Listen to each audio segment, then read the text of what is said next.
Riggs Valiant, Jim's talent with episode 4. Through the facets of all ages, it's our warrior.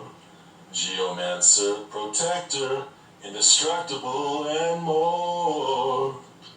In pursuit of living forever, Gillette Pada is going to war.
Hello, my name's Bill Hardcase.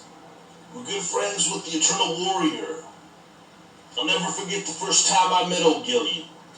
I asked him what time it was. He said it was 7:46 p.m., 11 BC.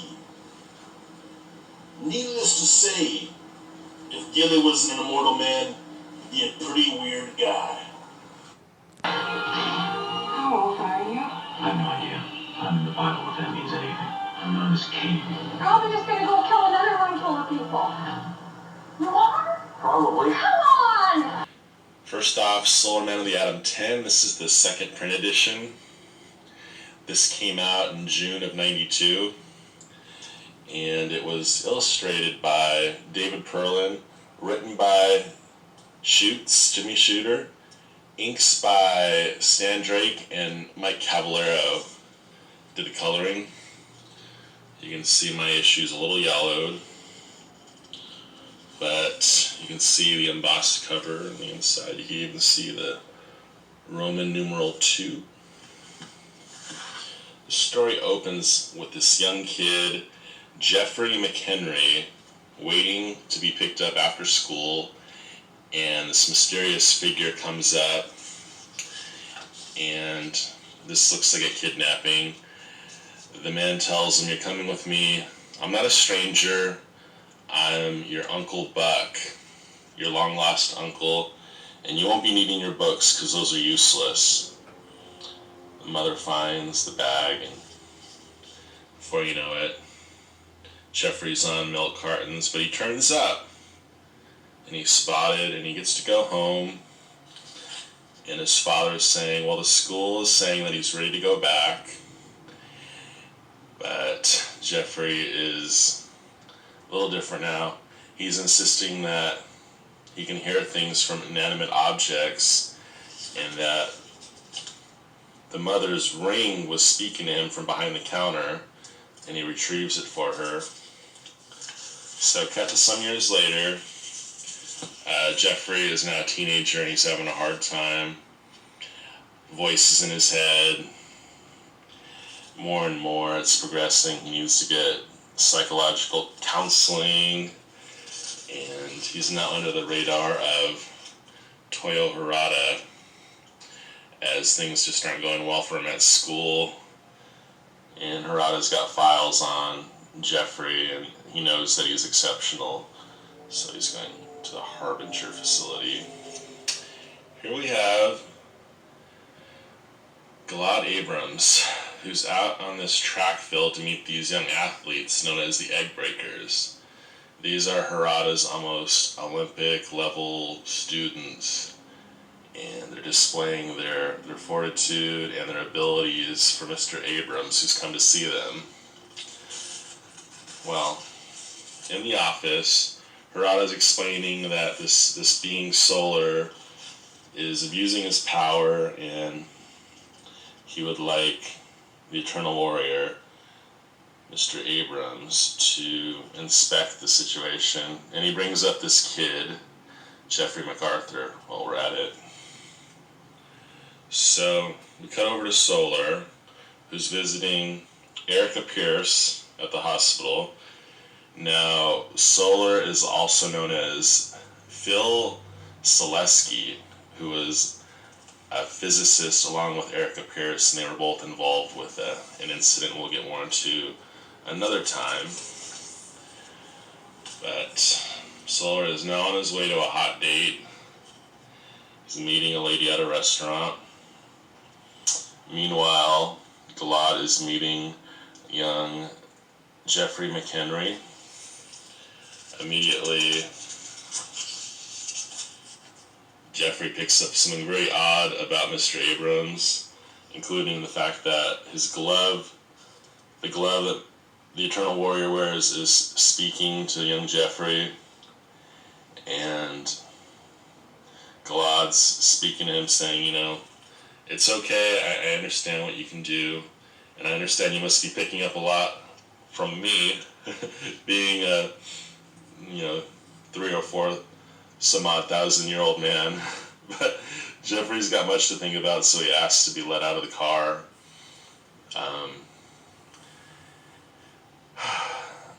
Gilad obliges, and Jeffrey approaches a stoop, and these vagabonds actually start to tell him a little bit about Solar, who's visited them before, and he's kept them warm on cold nights.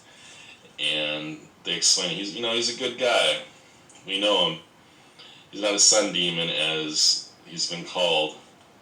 And young Jeffrey says to one of them, Mister, in the lining of your coat there's a hole and a $20 bill slipped past, and it wants to buy you all some food.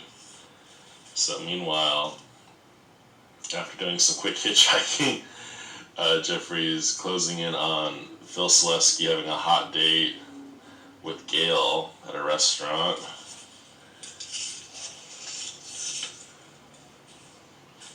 This is a part of the Alpha and Omega. We'll have to skip that. That's the backup story. Let's get back to that restaurant. Here we go. So, hot date. Gail and Phil interrupted by a young juvenile Jeffrey McHenry shouting out, "You're the sun demon. Well, Jeffrey's quickly thrown out of the restaurant. But, Phil is curious what all that was about. So, doing his best Clark Kent in the photo booth, he manifests into Solar. Meanwhile, the Egg Breakers and Eternal Warrior, they're waiting, they're gathering, they're ready to take on Solar, confront him. Galad's phone rings. It's Jeffrey calling him, saying, "Hey, Solar, I've seen him, I know who he is, I know where he's at, come to this restaurant." Galad hops on his bike. Solar's talking to him, saying, "What are you doing, young man? Why are you trailing me?" Something's going on. Jeffrey's learning this isn't such a bad guy. I think he's misrepresented. Even the Eternal Warrior sees him and realizes, oh, this guy's not out of control. He's a reasonable being, But it's too late, because we know who's on the way. And now there's a blanket on the atmosphere. Solar is acknowledging the fact that the air has changed. Jeffrey doesn't hear the birds chirping, there's no wind. And here come the Egg Breakers. Now, issue 11 is a really cool one because it's basically just one long scene that takes place in a neighborhood at night. Starts with the Egg Breakers ready to attack. Meanwhile, Eternal Warrior is just talking to Solar, and more, he's starting to see that this fight shouldn't happen. But these kids are all worked up, and they've been training. This is a big night to prove themselves. So they come in guns a-blazing, and we learn what that tarp-like feeling was as one of these gifted students being assisted by another student is tarping. He's got this effect that his power, he can envelope certain coordinates. He just has to be able to see it, hence the helicopter. And they think that if they do this, they'll have a better chance at defeating Solar. So they're not going to listen to Galad. He's saying, don't attack. Something's wrong here. So this issue is also written by Shooter, but it's important to note that it's penciled by Steve Ditko, and Ted Halstead did finishes, and Gonzalo Mayo inked this. So even the toughest one, he wants a piece. Galad tries to stop him. This tough guy, he thinks, you know what, you're just a regular guy. But he doesn't realize that Eternal Warrior, he has 3,000 years of fight training, and he's not going anywhere. So we have a little standoff. They're not taking no for an answer. But we also have a very contemplative Solar who's doing his best to deflect their advances without hurting them. They can't help but just kind of bounce off of him. He's that indestructible until one of them sneaks up behind and hits him in the back of the neck and just releases a plasma blast that now has the block just burning. Gale shows up out of nowhere just as the fire burst happens, but young Jeffrey, speaking of the fire, saying, the fire doesn't want to hurt you, Gale, just follow my voice. She gets to safety, and he's helped her. He cries on her shoulder. It's all a lot for him. Meanwhile, in this cocoon, the fight's going on. The tough guy, who just hit the back of Solar's neck, gets tagged by Galad. And just more and more, it's just getting ugly. The neighbors are coming out. There's a fire. The press is getting involved. Everything is just erupting.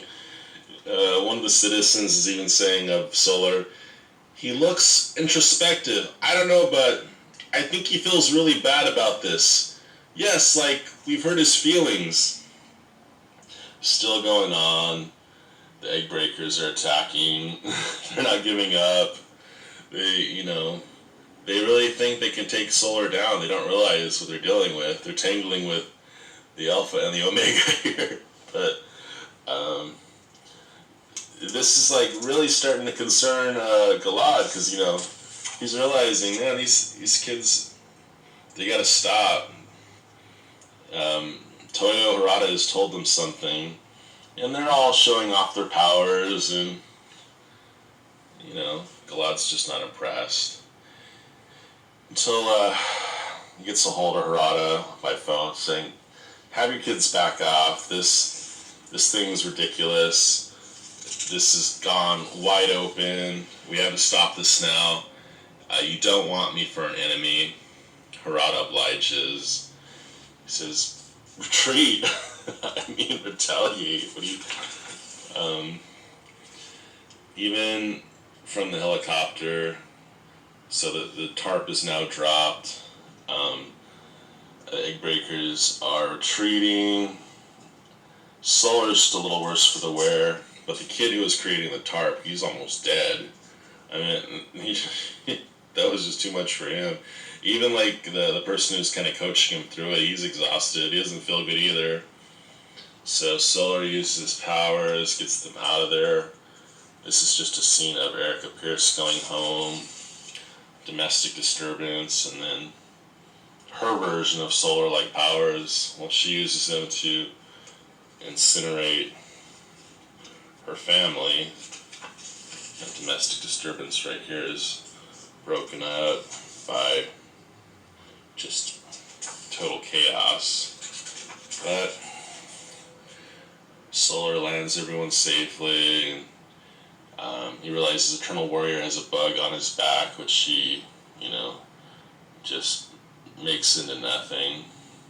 Solar is going to fly his hot date Gale away. Meanwhile, Galad and Jeffrey, they're becoming fast friends.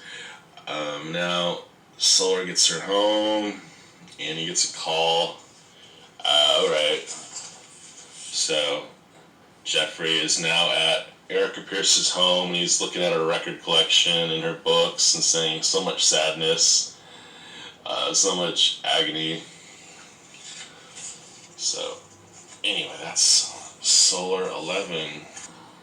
Dear Hardcase, thanks for coming by and helping with that segment. It's always great when the ultraverse guys can help out the Valiant dudes. I think you're one of Gilly's best friends, and also the least likely to go after his John suit. Thanks very much, and you always have a friend in me. Ricky Popoli. I'm the king of this fucking scene now. I'm back, motherfucker. This guy ain't like anybody else you've ever seen. Needs cash.